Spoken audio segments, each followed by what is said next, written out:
One of the most talked about devices this year has been the OnePlus X. It was raved about so much that I had to check it out, especially considering it's a $250 unlocked device. So in this video, I'm going to be giving you my thoughts on the OnePlus X, ranging from my likes to my dislikes, and even how it felt in coming from an iPhone device to an Android device. So starting with the build of this thing, I was impressed. I can be skeptical when something is hyped up too much, but I was pleased to know that the OnePlus X delivered. For comparison's sake, it's the same size and weight as the iPhone 6, but it doesn't feel exceptionally big in hand, so I deem it friendly for one-handed use with its 5-inch display. It also has metal textured sides, which was a nice change from the typical smooth frame of most devices. Now along the right side, you're going to find your volume toggles and power button, which happen to be placed in the most optimal spot, as maneuvering my thumb here felt natural. As a bonus, the buttons are also textured and slightly raised with even finer micro cuts, which made finding them a lot easier for a first-time user. Placing such a commonly used button closer to my thumb by locating it near the middle of the device, to me, was a very wise move. Also along here, you'll find your dual SIM tray that not only holds your nano SIM, but also will hold your micro SD card or a micro SIM. Now I was feeling this design choice because it was unique and allowed for two things you need access to quickly to be accessed quickly together. Plus, a lot of devices are ditching an SD card option, so to have that option in a budget phone is nice. Now on the left side, you'll find your priority mode switch. So this will let you customize what type of notifications come in with a simple switch of the button. Moving on to the top of the device, you have your headphone jack with your speakers placed along the bottom and a micro USB charging port down there as well. Amongst the display are 3 haptic navigation buttons, but if you don't like that, you can change this option and use software navigation buttons instead. But something I noticed in selecting this is that the buttons would then at times get in the way of what I was doing, so I ended up turning that option off. Moving to the back of the device, you'll find that it's made of glass, so it's going to be prone to fingerprints, but unfortunately it also makes it very slippery, especially when you place it on flat surfaces. I've actually sat this on my ottoman, my couch, my nightstand even, and minutes later I heard this thing hit the floor. Thankfully I have carpet throughout here, so that pretty much saved it, but had I been anywhere else, I might not have been so lucky. So definitely be mindful of that, because this thing, I thought it was just all talk and hype. Nah, this is really slippery. It just slides the entire time it's supposed to be sitting there. But yet and still, the smooth glass back design, metal sides, rounded corners, and super thin bezels make this a beautiful sight to behold. Basically, the OnePlus X felt surprisingly premium for what many consider to be a budget phone.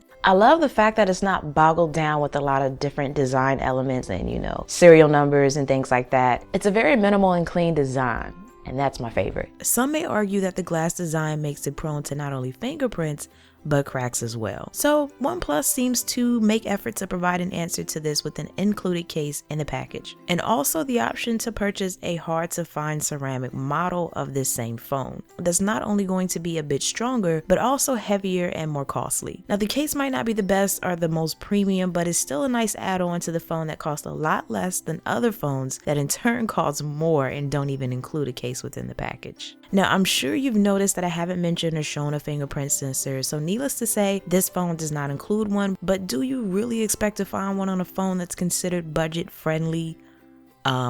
No. Accompanying the gorgeous design, I was once again happy to see the display delivered to the hype as well.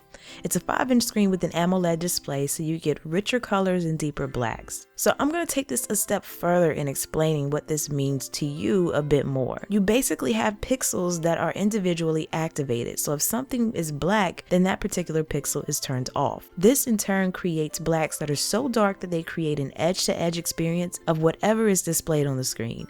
Plus, it improves battery life. The screen to me put me in the mind frame of an iPhone 6 because of its bubbled up appearance and the corners having that round off look. Plus, due to the fact that it is a 5-inch display, not only does it fit great in my hand, but it also fits great in my pocket in comparison to other devices with larger displays that in turn tend to hang out of my pocket. So in coming from an iPhone to the OnePlus X, I must say this was one of the most initial pleasant OS experiences I've had on Android. And I say this primarily because this particular device is not loaded down with bloatware. It basically gave me somewhat of a pure experience on an Android device. It reminded me of when I first powered up my iPhone and see, a few apps here and there versus folders and pages of apps that I will never use and I've been greeted with when initially powering up other Android devices. So software-wise on the OnePlus X, it's running 5.1.1 Lollipop with Oxygen OS, which will give you some nice customization options. So for instance, if you swipe your finger towards the right, you're greeted with the side menu, better known as your shelf, which will hold your most used apps, contacts, and a few widgets of your choice. If you don't like it, you do have the option to disable it without having to find a launcher to do that instead. And while speaking of options, you can customize the highlight color for the Oxygen OS theme. You can even customize the LED color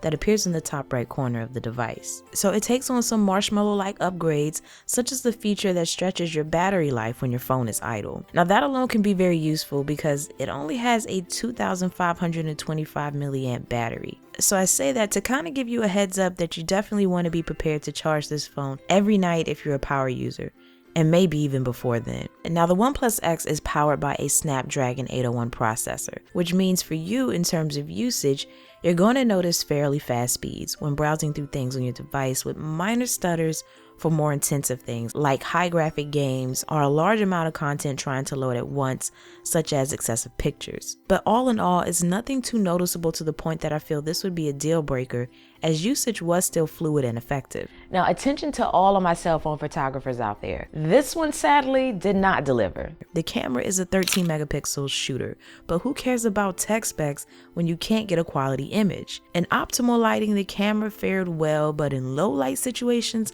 I had to question myself, did I take that picture with a smartphone or a flip phone? On top of that, the camera also lacks speed when launching, so there's a bit of lag when you're trying to quickly snap away or just when you're looking at what you're trying to take a picture of in general. So while the phone definitely can take a picture, the quality and experience of using it does suffer. This alone is a big deal for me because I have to have a good camera on my daily driver. You won't be able to enjoy consistent LTE service on this one due to its lack of specific bands, so you may very well find yourself stuck with 3G connectivity quite often, and if you want to place Verizon or Sprint service on your new toy, then that's going to be a no-go for you here as well. In addition to these things, it also lacks a fingerprint sensor, so Android Pay is a no-go. No 5 GHz Wi-Fi support, no quick charge support, no backlight for the capacitive keys, which might I add completely blew me because I knew there had to be some indication, either a light or an outline of symbols for the buttons along the bottom of my screen. And Lord knows I can't forget the invite system. Do you have any idea how hard it is to simply get one of these? But I will say this time around, it has been a little bit better with more opportunities to purchase a device without having to get an invite and jump through hoops to do so.